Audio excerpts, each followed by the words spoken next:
믿음의 눈을 들어 주만 바라보기를 원합니다.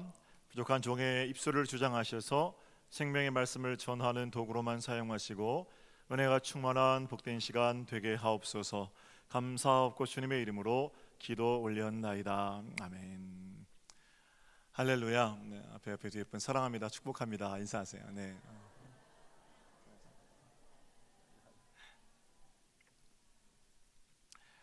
사랑하는 여러분, 우리는 인생살이에서 참 많은 유혹과 시험을 만납니다. 유혹과 시험은 생명이 있는 모든 사람에게 찾아옵니다. 연세가 지긋하신 어르신들에게도 유혹이 있고, 오늘 갓 태어난 아기에게도 유혹이 있고 시험이 있습니다. 건강한 사람은 건강한 사람대로, 병든 사람은 병든 사람대로 각종 시험과 유혹을 만나게 됩니다. 돈이 많다고 해서 시험이 없는 것 아니고, 돈이 없다고 해서 유혹이 없는 것도 아닙니다. 어디까지 이 일이 예외가 없는가 하면, 믿는 사람, 믿지 않는 사람에게도 동일하게 유혹과 시험은 있습니다.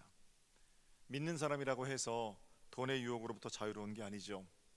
각종 건강의 시험도 우리 믿는 사람들도 당하게 됩니다. 병원에는 예수 안 믿는 사람이라든지 예수 잘 못 믿는 사람이라든지 그런 분만 있는 거 아니잖아요. 경제적인 어려움도 예수 잘 못 믿는 사람들만 당하는 거 아니잖아요.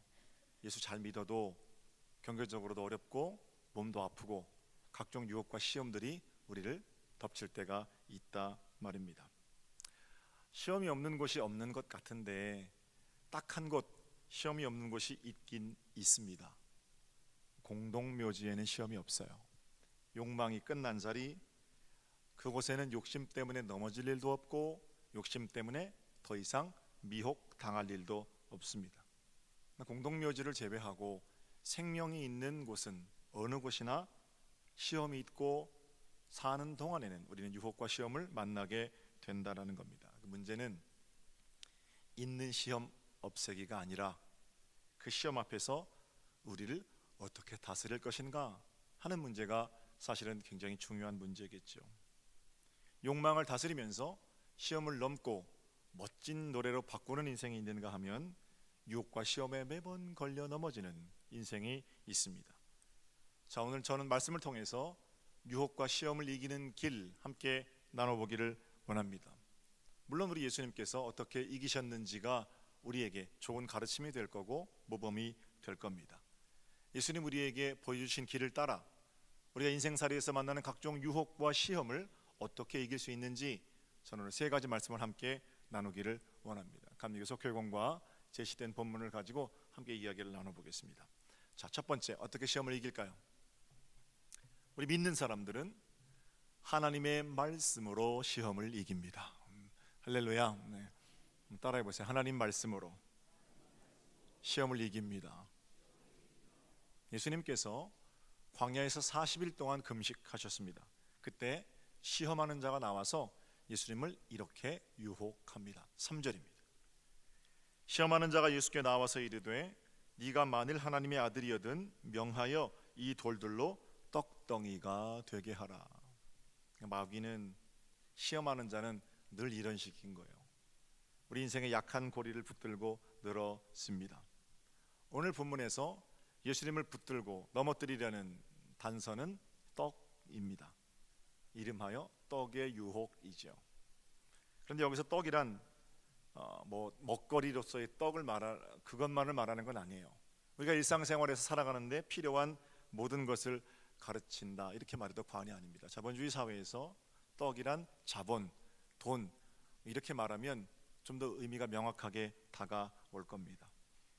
지금 예수님께는 떡이 필요합니다. 왜냐하면 40일 동안이나 떡을 드시지 않았기 때문입니다. 40일 동안 떡을 굶었으니 사탄에게는 떡을 가지고 예수를 시험할 절호의 찬스가 되는 거죠. 사람에게도 여러분 이런 때가 있습니다. 여러분과 제가 돈 가지고 살잖아요. 돈이 더 절실하게 필요할 때가 있지요. 돈이 꼭 필요한 때가 있지요. 그때 돈으로 그 사람 유혹하면 돈 문제 해결해 주겠다는데 그 안 넘어갈 사람 몇이나 되겠습니까? 돈이 아쉬울 때 돈으로 사람을 산다, 사람 마음을 산다, 이 돈 가지고 장난하는 사람들한테는 그것만큼 기가 막힌 타이밍이 없습니다. 사탄은 떡으로 배고파하는 예수의 현실을 보고 콧노래를 불렀을지도 모릅니다. 떡으로 바꿔봐라. 너 하나님의 아들이라면서. 네가 그 떡으로 바꿔서 그거 먹으면 너도 좋고, 돌이 떡으로 바뀌었으니 그 신통력을 보고 너 하나님의 아들인 것 증명되고, 영으로나 육으로나 아주 기가 막힌 타이밍 아니겠느냐. 너 떡으로 바꿔라. 예수님 어떻게 대답하십니까? 4절입니다. 4절. 예수께서 대답하여 이르시되 기록되었으되 사람이 떡으로만 살 것이 아니요 하나님의 입으로부터 나오는 모든 말씀으로 살 것이라 하였느니라. 떡의 문제, 지금 눈앞에 있는 돈 문제만 해결되면 살 것 같지만 그거 아니라는 겁니다. 사람이 떡에 집중하면 추해집니다. 사람은 떡이 아니라 말씀으로 산다라는 것을 가르쳐 주고 계십니다. 저와 여러분도 그렇죠. 떡 먹어야 살고 돈 있어야 삽니다. 그러나 떡을 위해서 살고 돈을 위해서 사는 건 아닙니다. 떡 없으면 죽을 것 같아도, 돈 없으면 죽을 것 같아도 죽지 않습니다. 믿음의 사람들은 특별히 하나님의 말씀으로 살아가는 사람들입니다. 야고보서 이번에 우리 성도들이 17명이나 전체 완성하셨죠. 최소한 그분들은 야고보서 전체 120절 정도 되는 그 구절들을 말씀의 검을 허리춤에 단단히 채우신 겁니다. 마귀를 대적할 힘이 어디 나옵니까? 내가 가지고 있는 창고가 흘러넘치는 떡으로부터 나옵니까? 천만에요. 오히려 그것 때문에 시험 들죠. 내가 장착하고 있는 말씀의 검, 거기로부터 마귀를 대적할 힘이 나옵니다. 물론 칼 자루는 주님께서 쥐고 계셔야 합니다. 나는 묵상하고 암송하며 언제든지 주님께서 말씀의 칼을 빼서 사용하실 수 있도록 장착하고 있는 겁니다. 기록된 바대로 하나님 말씀은 좌우에 날이 선 검입니다. 혼도, 영도, 관절도, 골수도 보이지 않는 거죠. 그런 거 다 보이는 것처럼 찌르고 쪼개기까지 하십니다. 말씀의 능력이 보이지 않는 암흑 같은 우리 인생에서 길도 되시고 칼도 되셔서 우리 가운데 있는 각종 시험과 유혹을 말씀이 물리치신다는 겁니다. 마음의 생각을 아시는 분께서 내가 장착하고 있는 말씀의 검을 활용하실 수 있도록 말씀의 검 날마다 지니고 사는 복되고 귀한 여러분 되시기를 우리 주님의 이름으로 축복합니다. 말씀을 믿는 사람들 속에서 하나님 말씀은 아주 세밀하게 역사하시거든요. 떡 때문에 사는 거 아니고 말씀으로 삽니다. 이번에 직원 연수 갔는데 지난주에 제가 슬픈 소식 한 가지 들었습니다. 제가 늘 일본에 갈 때마다 동행하는 그 여행사 사장님이 계세요. 몇 년 전에 우리 청년들 제자훈련 끝나고 배 타고 일본 갔었거든요. 그때 우리를 가이드 해주었던 그 여행사의 부장님이 계신데 그분이 잘 지내시냐고 제가 이렇게 물으니까 돌아가셨다는 거예요. 어떻게 그분이 젊은데, 저보다 한 2살 정도 나이 많거든요. 젊은데 어떻게 그분이 돌아가셨느냐고. 한강에서 스스로 목숨을 끊었답니다. 왜 그랬습니까? 다단계, 불법 다단계, 거기에 좀 손을 담그셨던 모양이에요.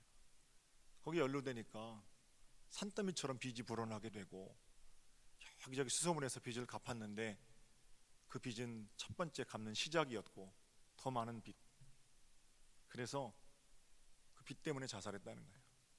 그분을 생각하면서 참 좋으신 분이었는데 하는 안타까운 마음이 들었습니다. 사장님 말씀이, 목사님 그 얼마나 힘들었으면 그랬겠어요 그러더라고요. 제가 한마디 거들었습니다. 제가 그분을 정죄한다든지 또 그분의 죽음을 뭐 그렇게 하는 건 아닙니다만 안타까운 마음을 가지고 어떻게 제가 거들었냐면, 사장님 그래도 그건 안 돼요 제가 그랬어요. 그분보다 더 힘들게 사는 사람들 얼마나 많으신데요. 우리 교회에도요. 가지고 있는 기업, 가정, 형편 여러 가지 상황 때문에 다 무너져도 죽을 것 같이 부끄러운 자리에 믿음으로 나서서 평생 내가 그 빚 갚으며 살리이다 이러면서 정직하게 살아내리는 사람들이 얼마나 많은데, 마지막까지 그분은 이기적인 것, 그런 모습이에요. 제가 그렇게 말씀드렸어요. 물론 돌아가신 분을 어떻게 뭐 정죄한다든지 이렇게 하는 건 아닙니다. 그래도 죄송하지만 마지막까지 이기적이었던 겁니다. 여러분, 돈 때문에 사람 살고 돈 때문에 사람 죽는 것 같지만 저랑 같이 1년만 신방 다녀보십시오. 여러분이 지금 만난 상황보다 훨씬 더 어려운 상황에서도 꿋꿋이 예수 그리스도를 믿고 기쁨으로 살아내려고 애쓰는 분들이 계셔요. 산더미 같은 재산을 가지고 매일 다툼하고 싸우는 분들도 계시고요. 그런 거 한 번만 보고 나면 사람 돈 때문에 사는 거 아니구나, 그렇게 금방 깨닫게 됩니다. 특별히 우리는 믿음의 사람들이잖아요. 자본주의 대한민국 이 땅에 살지만 우리가 돈 때문에 살고 죽습니까? 천만에요.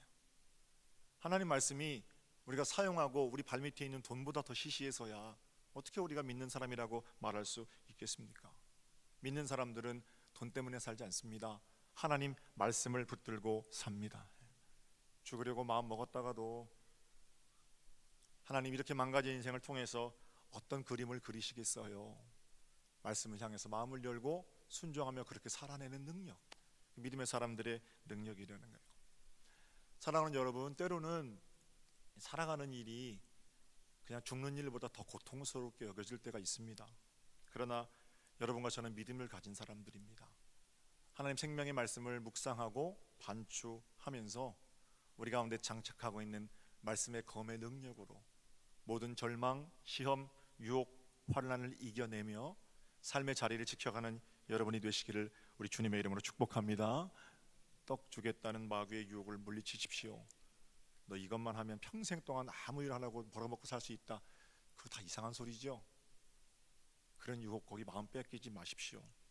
하나님 말씀으로 사는 승리의 복이 여러분들의 것이 되시기를 다시 한번 주님의 이름으로 축복합니다. 두 번째, 시험을 이기는 무기가 있어요. 첫 번째가 하나님 말씀이라면 두 번째는 7절입니다. 7절을 볼까요? 예수께서 이르시되 또 기록되었으되 주 너의 하나님을 시험하지 말라 하였느니라 하시니, 두 번째 무기는 말씀에 대한 전적인 신뢰입니다. 믿음이라고 합니다. 시험이 올 때 더욱 단단해지는 믿음, 이게 우리 무기입니다. 칼집에 칼이 있어도 아무리 번쩍번쩍하고 날이 선 칼이라도 그 검 뽑지 않으면 무용지물이잖아요. 믿음은 그 칼을 뽑는 겁니다. 물론 앞서 말씀드린 것처럼 말씀의 칼자루 하나님 쥐고 계시고 하나님께서 뽑으라 말씀하실 때 뽑는 게 맞죠. 내 마음대로 뽑는 거 아니죠. 떡의 유혹에 실패한 마귀는 성전 꼭대기 예수를 서게 합니다. 그리고 뭐라고 해요? 뛰어내리라는 겁니다. 이번에는 마귀가 말씀을 인용하면서 예수를 유혹합니다. 5절을 볼까요? 5절. 이에 마귀가 예수를 거룩한 성으로 데려다가 성전 꼭대기에 세우고 이르되 네가 만일 하나님의 아들이든 뛰어내리라 기록되었을 때, 계속 읽을게요.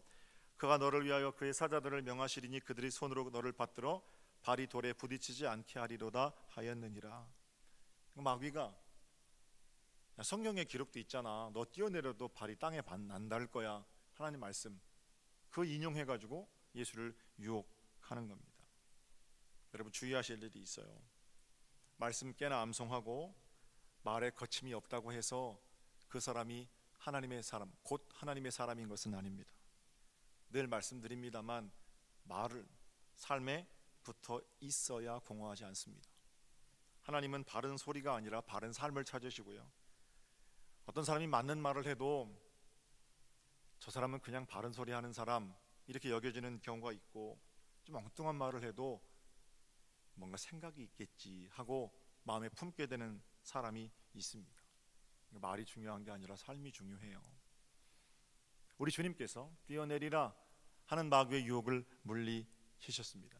기록되었으되 주 너의 하나님을 시험하지 말라. 말씀의 검을 뽑으셔서 마귀의 간악한 혀를 치신 거예요. 사랑하는 여러분, 시험이 올 때 말씀의 칼을 뽑으십시오. 믿음으로 더 단단히 하나님 말씀을 붙드십시오. 그때 우리를 이간질하는 마귀의 혀가 우리 사이에서 끊어질 거예요. 직원들과 연수 중에 수요예배 시간이 됐어요. 그래서 25인승 콤비버스 안에서 같이 예배를 드렸습니다. 여행 중에 여러분 그 예배하면 받는 느낌 잘 아세요? 이렇게 4박 5일 3박 4일 여행 2박 3일 여행하다가 다 모여서 함께 찬송하고 예배하잖아요. 그러면 그때로부터 질서가 좀 딱 잡힙니다. 예배는 그렇게 좋아요.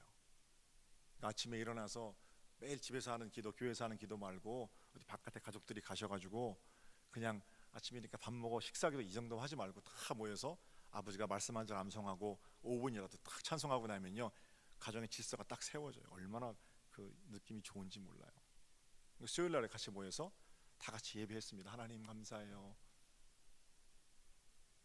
1년 동안 고생한 직원들 얼굴 하나하나 보는데 제가 얼마나 고마웠는지요. 교회를 대표해서 그들을 격려했습니다. 교회가 지난 2년 동안 힘들고 어려울 때 한 마음으로 교회를 지켜줘서 참 고맙습니다. 이렇게 직원들한테 인사도 했고 앞으로도 우리가 서로 함께 동역하는 동안 서로 그렇게 믿어주면서 그렇게 함께 사역합시다. 작은 천국 우리가 만들지 못하면 어떻게 교인들에게 천국을 살라고 내가 설교하겠소. 이러면서 이제 직원들하고 이야기했거든요. 사실 한 사무실에서 근무한다는 거는 서로 볼 것, 보지 말아야 할 것 그런 거 다 보는 거잖아요. 저도 성격이 원만하거나 좀 그렇지 못해서 설교할 때는 잘 준비된 원고를 읽으니까 참 좋지만 때로는 말이 없어기도 하고 때로는 성질도 팍팍 부리고 그러거든요.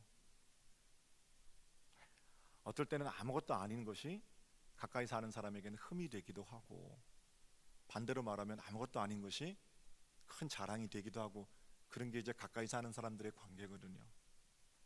그래서 정말 교회에서 담임 목사를 불신하게 하는 말들이 떠돌 때 직원들이 거기 한 마디 두 마디 보태면 그 어떻게 그 파도를 감당하겠습니까?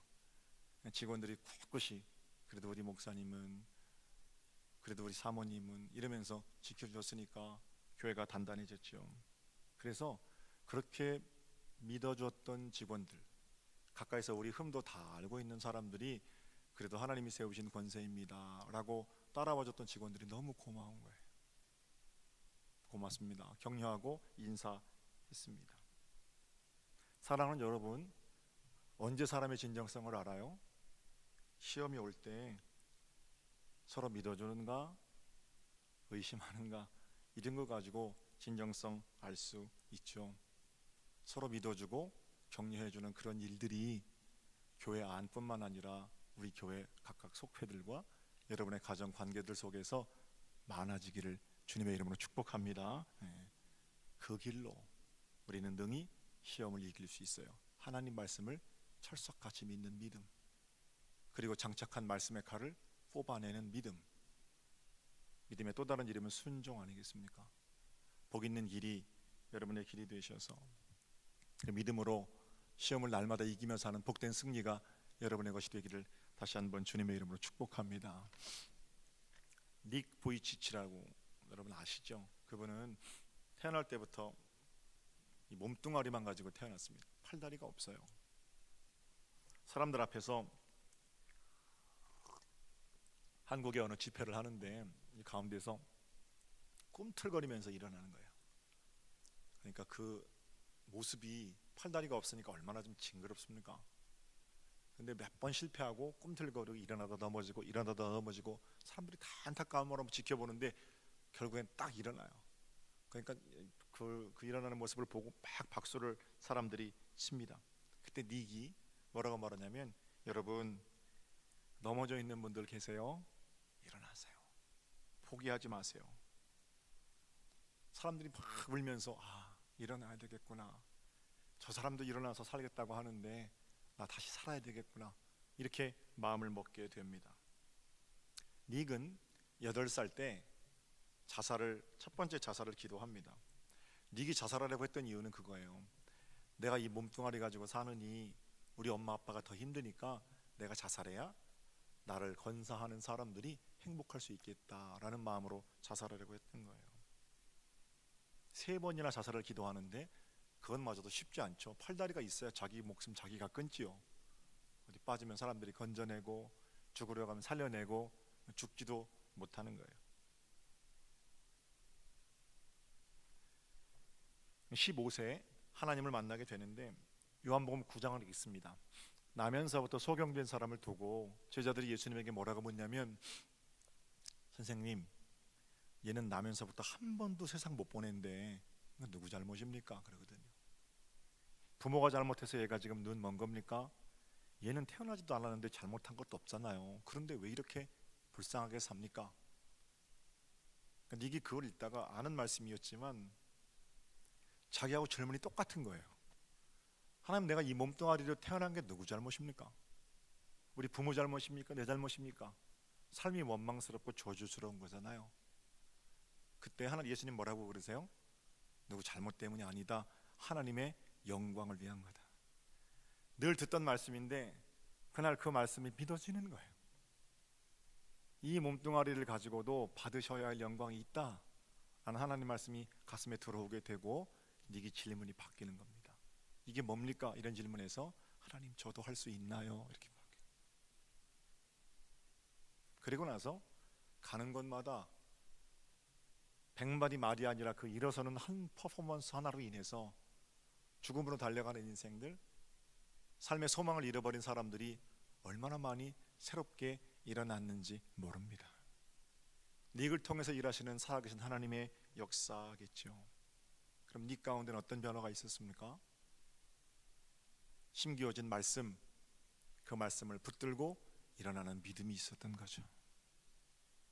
여러분이 암송하고 계신 또는 여러분이 알고 계신 말씀으로만도 충분합니다. 더 많이 읽으시고 더 많이 암송하시면 좋겠지만 그동안 내가 들어왔던 말씀, 그 말씀 붙들고 말씀을 믿는 믿음으로 각종 시험, 유혹, 환난들을 물리치며 사는 복 있는 여러분 되시기를 우리 주님의 이름으로 축복합니다.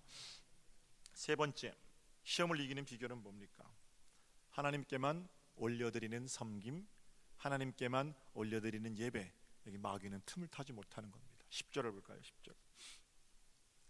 이에 예수께서 말씀하시되 사탄아 물러가라, 기록되었으되 주 너희 하나님께 경배하고 다만 그를 섬기라 하였느니라.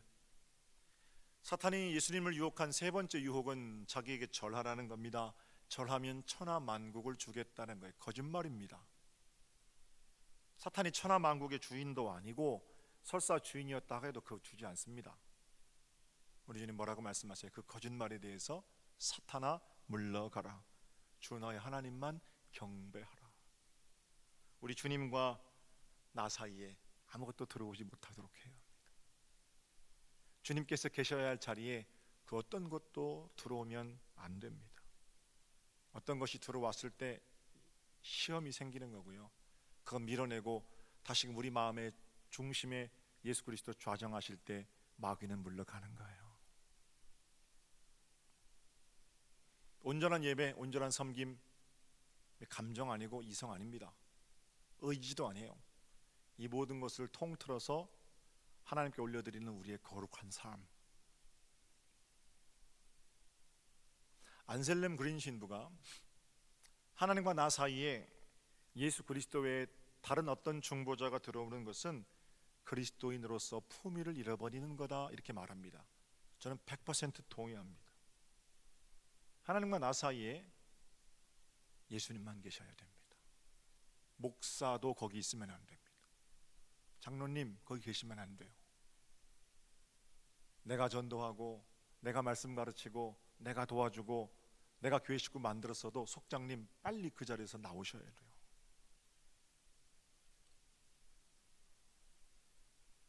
저는 믿음 좋은 아버지 어머니 밑에서 자랐습니다.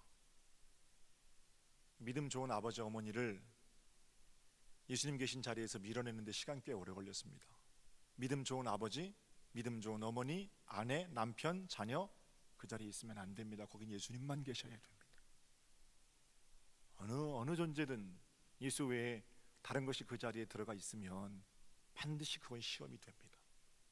시험을 이기는 길은 오직 나를 구원하실 분은 예수 그리스도 한 분뿐임을 기억하는 거예요.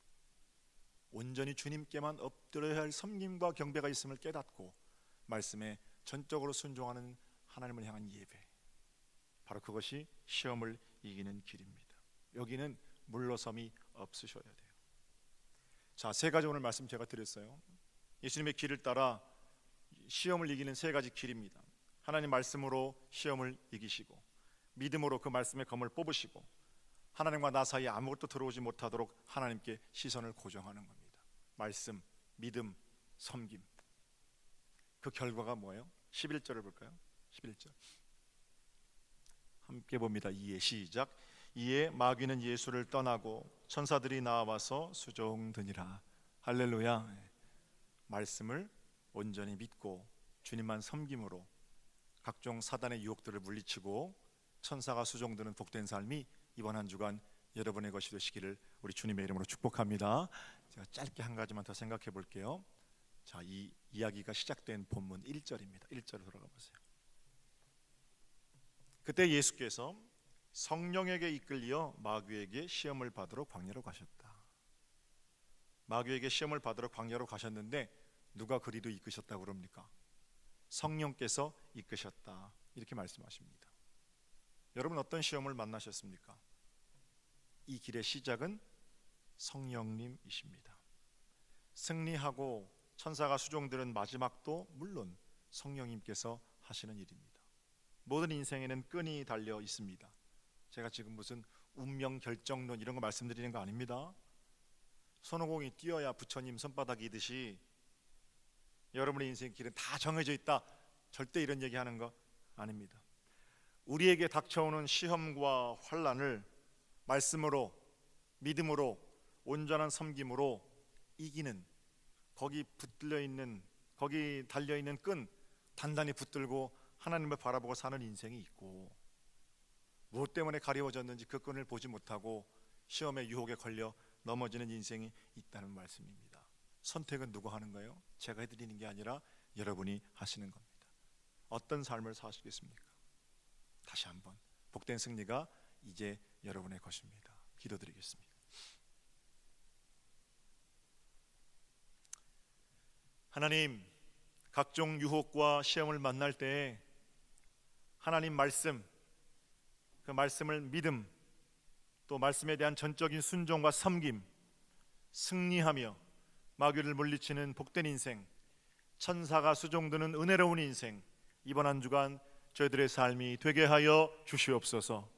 모든 일을 시작하시고 인도해 가시고 이루어 성취하시는 분이 성령 하나님이심을 기억하며 하나님께 의존된 자로 날마다 승리를 사는 하루하루가 되게 하옵소서. 감사하옵고 주님의 이름으로 기도 올렸나이다. 아멘.